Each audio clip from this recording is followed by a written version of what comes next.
Hello, everybody. And as the summer is spiking this April, we get to hear certain names from the Christian culture. They're called Ash Wednesday, Monty Thursday, and Good Friday, Easter Sunday. What all these names revolving around? When Jesus died, the sun was darkened. There were heavenly signs. When Jesus died, the earth shook. When Jesus died, the rocks split open. When Jesus died, tombs were opened, and many people who had died came back to life. When Jesus died, there were two big rulers who were enemies, but at the death of Jesus, both of these became friends.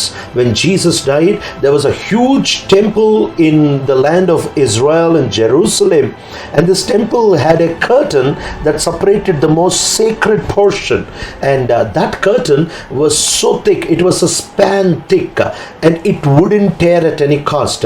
But when Jesus died, this curtain was torn into two from top to bottom. Jesus was born into this world as your Savior and my Savior.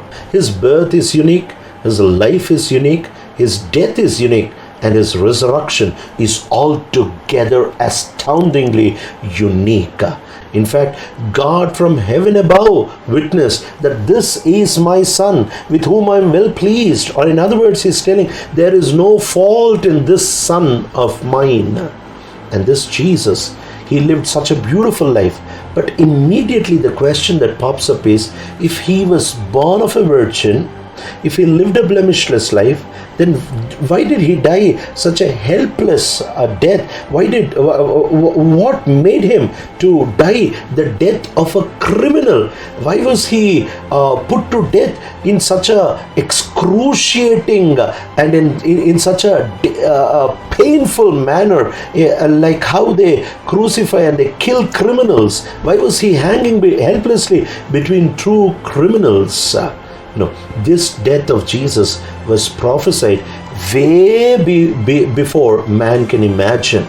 And he did not die for a normal reason. It was the supernatural plan of a loving God.